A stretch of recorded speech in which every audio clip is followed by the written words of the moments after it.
Welcome to MedTech Speed to Data, a CoolTech podcast. I'm your host, Andy Rogers, VP of Business Development at CoolTech. Each month, me and a CoolTecher are going to interview a MedTech leader and talk to them about the critical data-driven decisions they make in their programs. All right, everybody, welcome to the first official episode of MedTech Speed to Data, a CoolTech podcast. I'm your host, Andy Rogers from CoolTech, excited to be here. So what are we talking about? It's MedTech Speed to Data. What's the critical data that startup companies and global companies developing new products, what data is most critical to their ventures early in development, late in development, and what key decisions are folks trying to make with this data? We're going to break it down with our first guest today, Steve Schaefer. Steve, welcome to the show. Thank you. Pleasure to be here. All right. Jake Cowperthwaite, also co-host here today, partner senior EE at CoolTech. Jake, thanks for joining the show. Hey, Andy. Hey, Steve. Excited to be on today. All right, so before we get into it here, I'm going to make you blush a little bit. Very, very excited to have you on the show. It's going to be a great interview. So Steve's an executive with concentration on taking innovation from concept to commercialization at life science, medical device, and technology companies. Broad experience in all kinds of areas: sales, marketing, operations, business development, accounting, and financial management.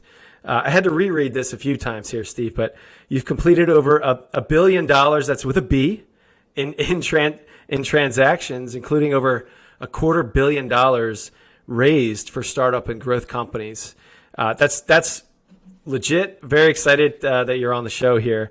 Currently, you're CEO of CoolTech. We'll talk about that today in detail. But prior roles included co-founding medtech company CSA Medical with the True Freeze product based in Lexington, Massachusetts now, and also leading Armada Health, a multi-million-dollar healthcare advisory company. So, Steve, again, thanks for joining. Yeah, my pleasure. Yeah, so let's get right into it. I'm very excited. So I want to ask you, this is your second medical device venture. I know you've been exposed to others, but why are you in the medical devices business, if you don't mind my asking? I don't mind at all. In fact, it's personal. The reason why I keep coming back to medical device, which is a very difficult industry, is that I've seen firsthand the impact that innovation can bring to improve people's lives, to even save people's lives. Early on in my career, when I was a CPA, I was a partner in a CPA firm. One of my partners, years later, developed esophageal cancer, and unfortunately, he died. Despite the fact that there were treatments available for him. So a couple things went wrong. One is he didn't go to the right type of doctor to properly diagnose him and give him the correct treatment plan. And two, there were innovations that were just down the street that could have, and most likely would have, completely cured him. But he died, and he left, two kids behind. It was really tragic. But that story gets repeated all the time. And I was actually the co-founder of a company that developed the treatment for that, which is now part of Steris Corporation. And it's called True Freeze. And it could have ablated the diseased tissue, allowed healthy tissue to regrow, and most likely he'd be with us today. So it means a lot to me. Both my parents passed away too early from cancer. And so, anything we can do, and there is a lot we can do with the incredible inventions that are out there to bringing from, concept to actually out there helping people. That's why I do it. Yeah, it's very impactful, Steve. I didn't know that background. So, thanks for that description. And yeah, every day, we're working on products like this, and it's both, you have to catch these diseases early, and you have to know how to treat them, and you have to monitor them, like this continuous cycle: prevent, detect, treat, monitor. So there's a lot of innovation out there in all those areas. So can you tell us a little bit about CoolTech? Tell us about the company. How long have you been there? Just a kind of high-level overview. Sure. So I've been involved since the inception, but full-time since the middle of 2020. So about a year and a half in my current role. And, CoolTech has a platform technology for evaporative cooling. And, you'd think we're going to have an HVAC conversation, but actually there are, profound medical applications for it. One is through a product called CoolStat, and that's to cool people who need to get cooled after a traumatic event. And the other is a pain management platform. Key product being developed is called MyHelper, and that's for migraine and other pain and neurological disorders. Got it. So there's two products, and we're going to focus on each. Let's start with the CoolStat platform, the in-clinic product. What is the status of that product? And can you talk about just maybe some of the high-level features there? Sure. So CoolStat was developed to provide a better way, a more cost-effective way, a way without side effects to cool people after they've had a heart attack, a stroke, a seizure, a traumatic brain injury, any reason why they might develop a fever that can't be controlled, which will probably kill them, or they need to be cooled in order to help preserve their brain and their heart and other vital organs. So CoolStat is different in that it uses simply dry room air. No chemicals, no drugs, just dry room air to trigger an evaporative process. So it blows air through the nose, across the nasal turbinates. The body has to give energy for that liquid to change phases from liquid to gas, the evaporation. And that energy extraction pulls out heat and creates cooling. Just like if you'd get out of the shower on a hot summer day and a breeze blows across you, you feel cold, even though it's 90 degrees outside. It's the same principle. But we use it to systemically cool the body. And the really cool thing about it is that people don't shiver. Normally, any type of cooling, you go outside, forget your coat, it's 20 degrees out, you're going to shiver, right? You're going to fight it. You want to bring your body back to a normal temperature. And that shivering, it makes it intolerable. And so other cooling methods that use surface cooling, people shiver terribly and they have to paralyze them, which is not something that you want to have to do. CoolStat doesn't trigger that response. So we're really excited because it's very cost effective, extremely easy to use. It's the only portable option in the market. It is not cleared yet by the FDA, so it's still in studies only. Got it. So I think you answered my next question. It's still in studies here, and we'll talk about the clinical study and what key data is important. But I think it's worth asking, and I know you joined the company a year and a half ago, but could you describe to our audience, if you're aware of this, what early data was collected on this general therapy to say, hey, this is worth an actual product? I mean, we know that there are targeted temperature management products out there that actively cool externally and things like that. But how did you kind of know that this was a viable product? Yeah, so the initial data was animal model testing. We used a porcine model. So we cooled pigs using the same method, and we measured the cooling efficiency, and we also measured the feedback, the biofeedback from the animals to determine that it was safe. And that was the most important thing. The other thing is that we matched it up with what the market opportunity and the market needs were. So you could prove that you could do it in an animal model. It's probably highly transferable to other mammals and humans. But does anyone care? Should you commercialize something? Well, what worth does that have to the healthcare industry? And so when those two match up, hey, this is something that's needed, there's a potential for a compelling advantage, and the early preclinical work is showing great results, that's when it makes sense to move to the next stage. And everything has to go through stages and prove its worth through each stage. So the next step was, early feasibility and safety testing with a prototype before the device is actually available. And then you develop the device or something close to what might be the commercial version, and then you move it into more advanced clinical testing designed to get clearance and to produce the evidence that will be required for adoption of it, once it gets cleared. Yeah. So I want to dig into the animal study just a little bit more here real quick. So you're claiming that the therapy effectively cools, right? So in a pig study, right? Like what obviously you're collecting temperatures at various parts of the body, whatever, or of the pig, and what did the data? What were you looking for specifically to say yes, this will work or might work in humans? Specifically, we were looking for a rate of cooling, and we were looking at different parts of the body, how it cooled. Did it just cool locally? Was it systemic? We were looking at the flow rate. How much air do you have to blow through? How many liters per minute are required? And what is the efficiency of that cooling?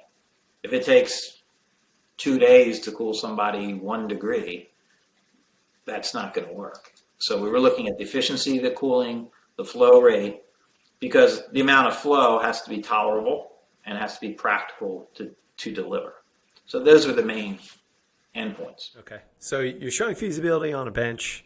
Now, clearly you need to do a trial, right? Because there wasn't a predicate device. Can you describe to the audience what your regulatory pathway is for the CoolStat platform? Yeah, I mean, pretty much even if there is a predicate, you have to do trials to show equivalency at a minimum. So what we needed to do, because there was no predicate, was probably to do a little bit larger of a study than you'd otherwise have to do, because the methodology of the cooling was completely different. So we set up a multi-center study that had an escalation to it. So the first thing we wanted to do is cool people, get them to a certain target temperature, which was normal temperature or normothermia, within 4 hours, and then maintain that temperature for 8 hours and make sure that it worked and it was safe. So we did that for the first 10 subjects. And since that worked well, we moved into the next phase, which was doing the same thing, but then cooling them for 24 hours. And the device has a closed loop system. So you basically set a desired temperature endpoint, and it will induce that temperature and maintain that temperature. The system controls will do that. So that worked well. However, when we went and looked at the device data, we realized we were getting good results, but it was suboptimal. That there was a potential to change the patient interface to make it more efficient, to make it more robust, to make it even easier to implement. And so we made a major shift. We paused the study. We went back to the FDA. We said, here's the data. It worked. It was safe, but it can be better. So we want to change it. And when we changed it, we went back and we did a dose escalation. So we started at an even lower flow rate. And then when we proved safety for the first 3 subjects, we moved it up to a higher flow rate. And now we're in our final flow rate. And it has worked incredibly well. And we have 3 more subjects to complete the study. Oh, that's great. I mean, it seems like trial design is a is a science in and of itself, and you're learning. And I think most of the guests on this podcast are going to tell stories of pivoting or improving or changing, their study along the way. I do want to get into obviously your product development, process and specifically. So we're going to state the obvious. The critical data for your venture is proving efficacy in the clinic. And so you needed a clinical trial device. So is this clinical trial device your commercial device or not? Or can you describe the differences between what you're using in clinic, and maybe that was by design, and what you ultimately will be launching with? Great question. You always want to start with the end in mind. So understanding what the future commercial product requirements are as best you can early on is important. Now, there may be some features and functionality that you feel are non-essential to prove the basic tenets of your device. And they may cost a lot of money to implement. So you may decide in your trial device that it may not be as sleek, it may not be as slick, it may not have all the bells and whistles that you eventually want to have to commercialize, but it gets the job done. And it's faster to get it done, it's cheaper to get it done. So that's normally the case. And even when you get it commercial, there's normal evolution and iterations of it as you go forward. But I think we did a pretty thorough job of getting it to the point where it could be the commercial device, especially with the pivot we made within that study. We went back to our product development partner, CoolTech. They help us engineer the new interface to reconfigure and validate the device and the controls and software. And so we've essentially kind of moved to what a commercial device should be within the study period. And it was cost effective, and it allows us to go, immediately post clearance into commercialization. Got it. No, that's great. I mean, ideally, yeah, you're doing your trial with your commercial device. So I'm glad you're there. So now that we talked a little bit about the device, let's talk a little bit more about the clinical data. So you mentioned 4 hours, 8 hours, 10 subjects, 24 hours. How were you collecting the temperature data on the human, and how did you determine the size of your trial and that data was sufficient enough to for the study? Yeah, so it's a little bit different with such an objective measurement as temperature. There's validated temperature monitoring probes and software to store it that's commonly used in the hospital, and we just piggyback into that. So it's not like an outcome study where you're saying, okay, because we cooled them, how many people improved their mortality? It's not like that at all. So the number of subjects you need is rather small. And it all depends on how consistent your results are. If they're all over the place, then that's an issue. You're going to need a larger sample size, and you're probably going to need a control. With something objective like temperature management, I mean, there's really, you either lowered their temperature or you didn't, right?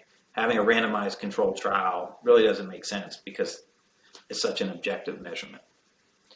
So we, you always work with a biostatistician, and especially in a randomized controlled trial, it's a completely different story. I mean, you're going to look at what effect size you think you will have, what difference there'll be between the control group, what's the placebo effect within that control group, what's the expected efficacy in the treatment arms, and they do their power analysis and they figure out, for a certain confidence interval, you need this big of a study.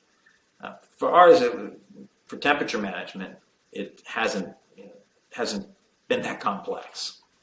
So we basically picked a practical number that we thought the FDA would agree is sufficient. Got it. Yeah. So it wasn't too involved there in the analysis. So the devices are in the field. How many are in the field, or how many are in the trial, I should say, and what infrastructure did you have to put in place, to support those devices? We have 3 centers. Each center has 2 devices, a primary and a backup. And we had to do a whole lot of work, leaning heavily on our development partner, to create those devices, to monitor those devices, to make changes to devices when we made the amendment. So it's a lot of work.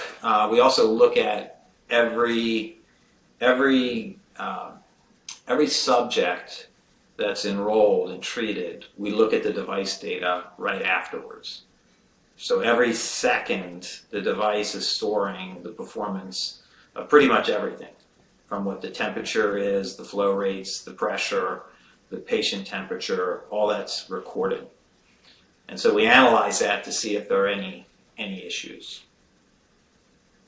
Like, for example, we had a subject where the staff accidentally turned the machine off for a period of time. And we could see that's not good. Yeah.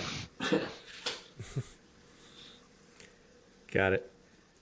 Yeah. So I guess, Steve, you mentioned that you're fortunate enough to have a relatively small sample size, but still, I'm sure it's a lot of effort. I guess my question would be, even with a smaller sample size, how do you get access to patients? Like, it's not like you could just walk into a hospital with a new device and ask the clinicians to use it. So could you take us through how you find patients and get access to them? Sure. So for this study, patient selection is highly concentrated. They're all unconscious. They're all on breathing machines. They're in the neuro ICU. They're very easy to find. They have to meet rigid inclusion and exclusion criteria. So you have to screen hundreds of subjects to get down to the very few that might get consented.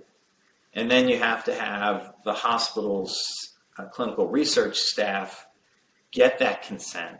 And since the patients are unconscious, it has to come from a legal authorized representative. So you have to get what's called an LAR to get them into the study. And not everybody consents to it. It's not always the first thing on their mind. When their loved ones on a ventilator or other life support device. So the staff combs through, they explain the study, the risks and benefits, and potential benefits, I should say. They consent them and enroll them in the study. And for this type of study, it takes a long time. If a center enrolls a subject a month, that's fantastic. So, Steve, I got to ask, the last couple of years have been tough. The COVID pandemic, how did that impact your enrollment? Yeah, it's been dreadful in many ways.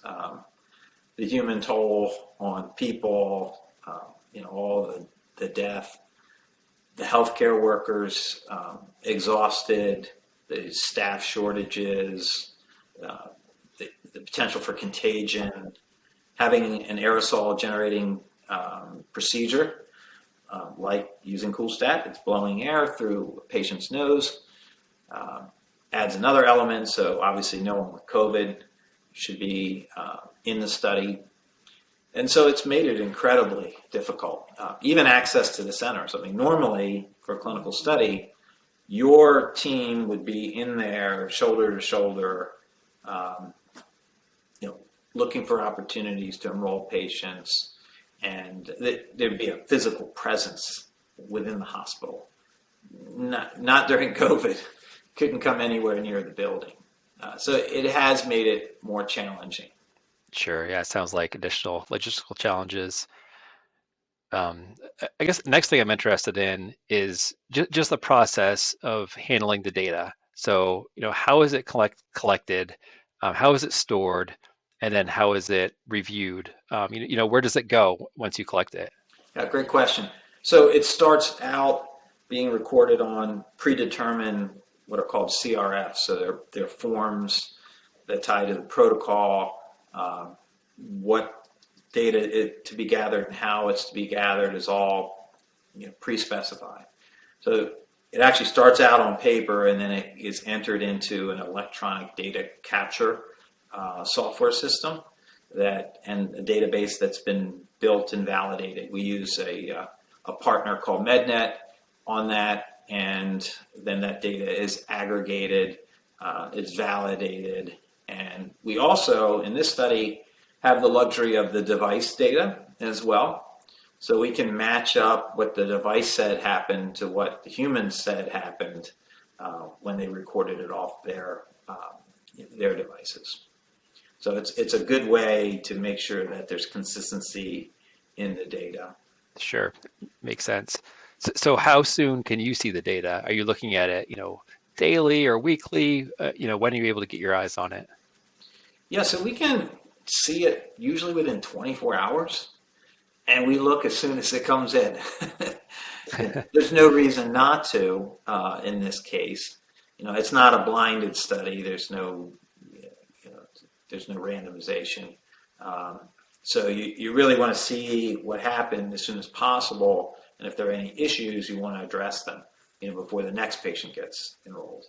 So it might have been the training of the staff and how to administer the therapy. Maybe there was something that didn't work as well as you wanted. You can see that in the data. You can take corrective action. So we look right away. Plus, we're curious because we want to see how well it worked. We're human. Yeah, what do you do if the data doesn't look like you expect it to in a trial? Yeah, so safety is paramount. So you're always going to look for any potential safety issues and address them appropriately. And if there's safety issues, you're going to follow the procedures for that. Fortunately, we haven't had those issues. So it's all about performance. And did it work on every patient? No. Did we see some reasons why? Yes. Have we corrected most of them? Yeah, I'd say we corrected all of them. And on some subjects, it'll work better than others. Someone who's 500 pounds, it's a lot more to cool than someone who's 120 pounds. So then you start to understand some of the dynamics of, subject variability, and you can start to formulate how you might be able to market this in the future, what instructions you'll give, what the labeling will look like. There's a lot of rich, interesting things that can be learned. When you're looking at the data beyond safety, is there kind of a go, no-go threshold where, if after some period of time the results aren't looking so good, you might stop the study and redirect things? Yeah, absolutely. You could say, if it were the case that it's ineffective and it's not worth going forward, and you can just stop a study. It doesn't have to be for safety reasons. You just may not merit going any further. You may find that it's suboptimal, but there's a way to correct that, which we did. And so, it all depends on what endpoint you think is commercially viable, and whether it's worth marching forward or not. And I quite frankly, I thought we had really good results, but just not like incredibly compelling over what was out in the market. It might have been better, but when we made the change, now I think we have something that's, a night and day improvement. Beyond improved versatility, I think that now we're going to be able to prove some pretty big advantages. Yeah, and this is with the added irrigation feature. Well, we switched from, this is very technical, so listen carefully, from blowing air through two nostrils at the same time to just blowing air through one nostril. So now the air can go in one nostril and out the other, kind of like a neti pot flow pattern. Before, it had to go down the back of the throat and out the mouth. So what happens if the patient closes their mouth? Well, the pressure will rise, the flow will be reduced by the device, and they won't get the dose that they need. Now it works 100% every time in terms of delivering the desired flow. One thing, and this might be a tough question, I know clinical trials are heavily regulated, as they should be, but is there any data that you wish you could collect, but you're just not able to because of regulatory constraints? Yeah, absolutely. There's a lot. The most significant is we had a desire to study beginning cooling out of the hospital, a point of first response. Now it takes 4, 6, 8 hours before people start to get cool. And it's potentially too late. I mean, every minute is precious, much less hours. And so our vision, and it still is, was to be able to, because we're the only portable option, is to be able to put it on the ambulance, equip the paramedics with it. But we weren't able to do that because we weren't able to get a community consent, because the patients are dead or unconscious at a minimum.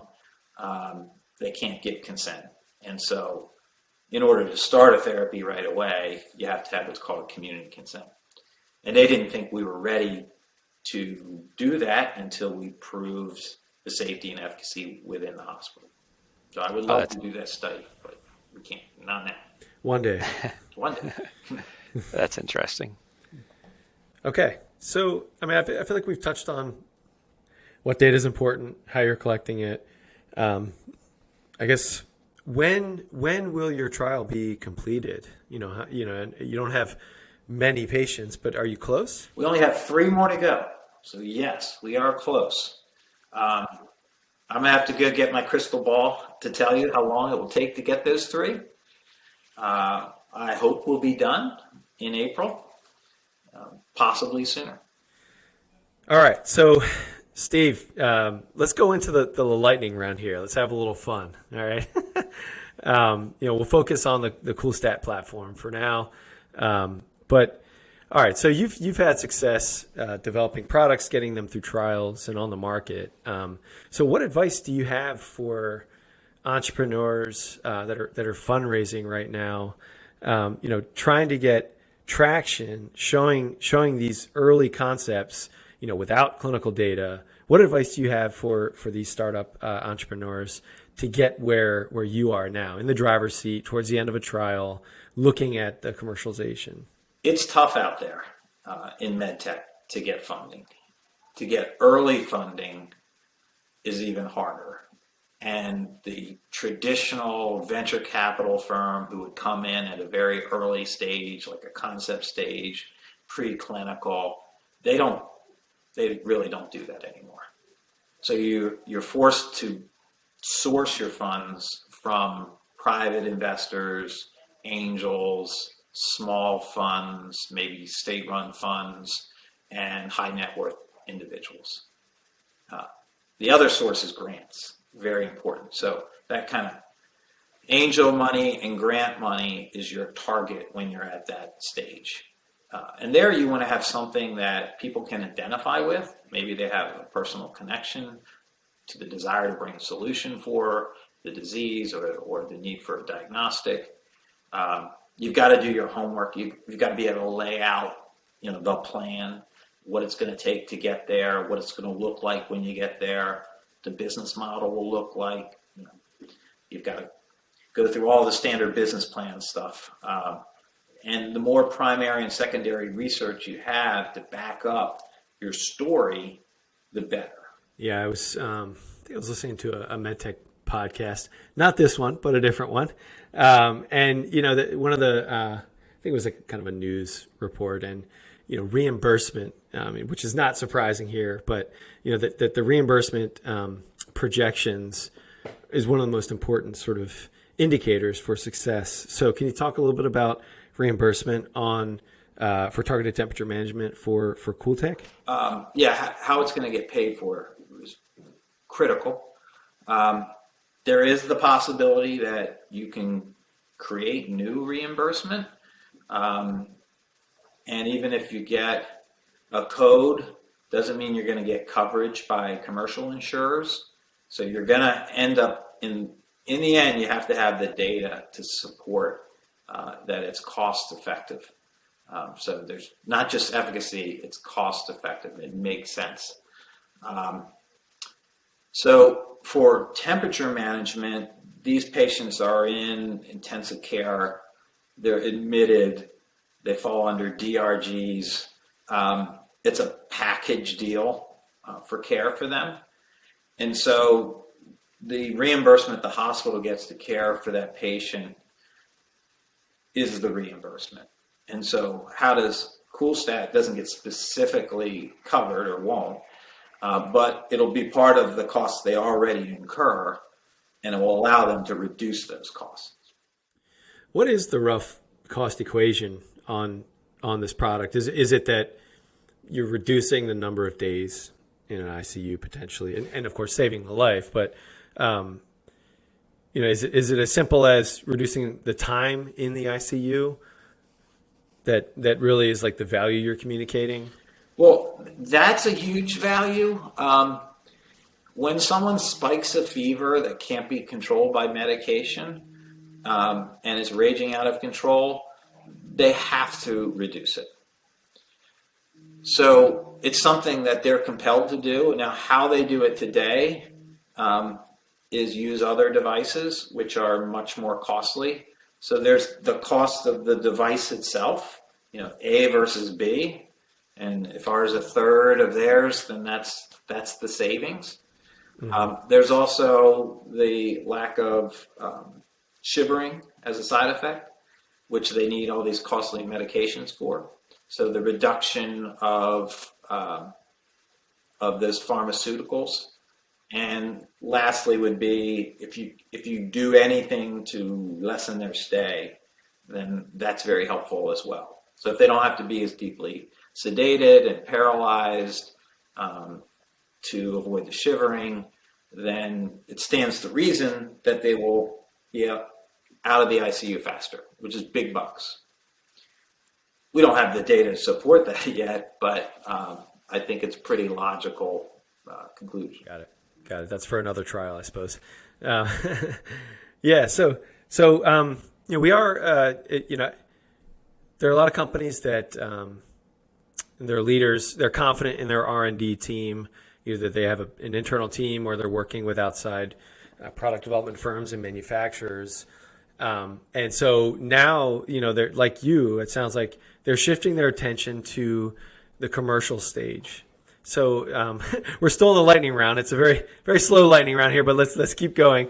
What are you doing to prepare to shift from a preclinical, pre-commercial to now a commercial, potentially a commercial organization? What advice? What are you doing, and maybe what advice do you have, given that this isn't your first rodeo, to prepare for a commercial company? Yeah, frankly, we're not doing anything right now. We foresee the sale to be very targeted. There's only like 140 hospitals that even take care of patients like this. So we don't think we're going to need a big infrastructure. For people preparing, it's all about how the sale is going to be made and what process you'll have to go through. So if you're selling $1 million laser, and it's got to go through a whole different, capital acquisition process. The people you would need to sell that are very different. They have a different background. It might be a sale to a physician. It might be a sale to a nurse who's right on the front line. Could be the sale to a, acute care center. It all depends on how that eventual sale process will be made. That determines the type of infrastructure and team that you need to put together. Yeah. So another question for you, like what industry groups or, resources have you tapped into to really help you get to where you are today with your startup medical device company? I would say that the NIH has been a great partner, both for temperature management and for pain management. We've done large SBIR grants, cooperative research with academic institutions. We work locally with Johns Hopkins and University of Maryland and MedStar, and they've been great partners. So those are the main organizations. As you go forward, there are a lot of nursing associations that might be relevant that need to know about your product, that can help you. If you're helping them, they want to spread the word about things that will help them do their job better. All right. I think that concludes our lightning round, Steve. So thanks for answering all our questions. And I think this concludes our first episode of MedTech Speed to Data, CoolTech podcast. So everybody, thanks for joining. Steve, thanks for coming on the episode. Jake, great insightful questions related to the trial and the devices. So that's it. Thanks, everybody. Thanks for tuning in to MedTech Speed to Data, a CoolTech podcast. Join us each month for more ways to get the right data faster to inform critical decisions. Find additional resources on our website, cooltechinc.com. If you like this episode, don't forget to subscribe, and please leave a review on iTunes whenever you listen. Thanks.